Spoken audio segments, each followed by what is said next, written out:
Pancasila dari siapa? Bukan kesepakatan ulama, itu buatan Soekarno yang kemudian dijual ke umat. Ini loh kesepakatan ulama. Demi Allah, itu bukan buatan ulama, itu pengkhianatan Soekarno. Saya tanggung jawab. Kalau khilafah dari siapa? Dari Allah. Saya bisa nantang ke siapapun. Kalau bukan dengan syariat dan khilafah, mau kasih solusi apa dengan persoalan ini? Mau pakai Pancasila? Pancasila bisa ngejawab apa? Utang gede, kemana Pancasila?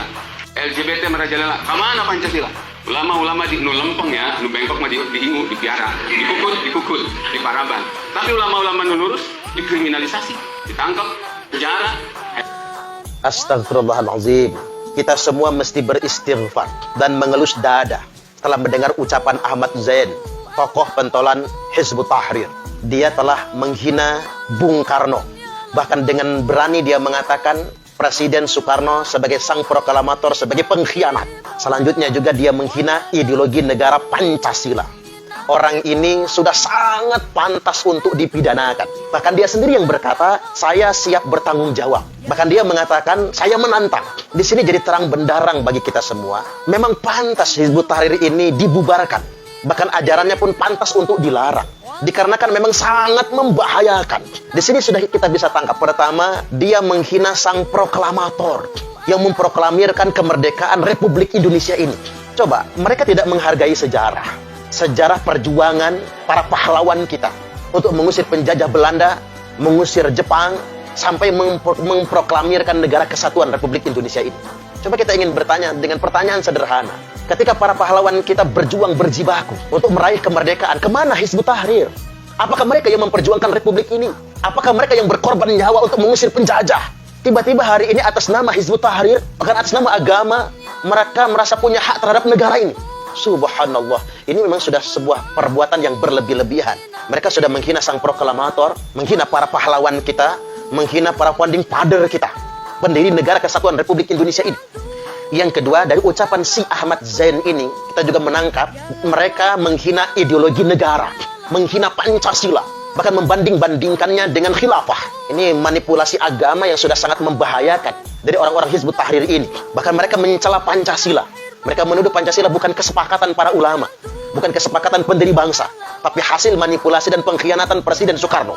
Na'udzubillah. Sebetulnya untuk mengucapkannya saja sudah sangat nista bagi kita semua. Apalagi mempercayai tuduhan si Ahmad Zain ini.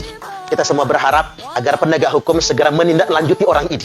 Karena ini sangat membahayakan dan bisa merongrong keutuhan negara kesatuan Republik Indonesia. Atau beginilah, saya ingin mengajak orang-orang Hizbut Tahrir yang masih bertebaran di santero Republik Indonesia ini. Kalau memang Anda sangat benci dengan NKRI, Anda sangat benci dengan Pancasila, Anda sangat benci dengan sistem demokrasi, Anda semua jangan tinggal di Indonesia. Antum semua silahkan cari di muka bumi ini di mana negara yang menurut antum paling cocok dengan keinginan antum. Pindah ke sana, jangan tinggal di negeri kita ini. Atau setidak-tidaknya coba antum semua pindah ke Arab Saudi.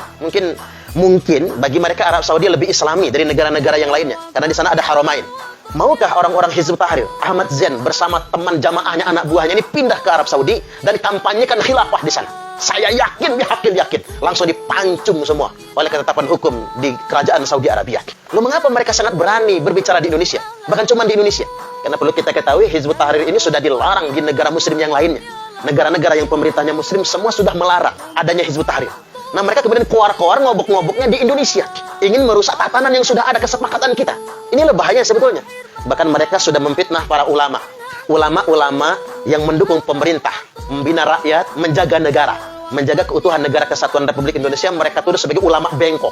Na'udzubillah. Ini sebuah penistaan sebetulnya. Nuduh ulama bengkok yang dipelihara oleh penguasa. Coba kita pakai akal yang waras. Hizbut Tahrir ini dilarang di semua negara yang pemerintahnya muslim. Tapi Hizbut Tahrir ini diingoni, dipopoki oleh Inggris. Makanya coba tanya dengan orang-orang Hizbut Tahrir itu, di mana sih pusatnya Hizbut Tahrir ini? Mereka nggak berani jawab. Karena pusat Hizbut Tahrir itu di London, Inggris. Mereka yang ngingoni, mereka yang pelihara, tujuannya apa? Agar jadi monster, predator yang akan merusak tatanan negara-negara berkembang. Termasuk Indonesia ini.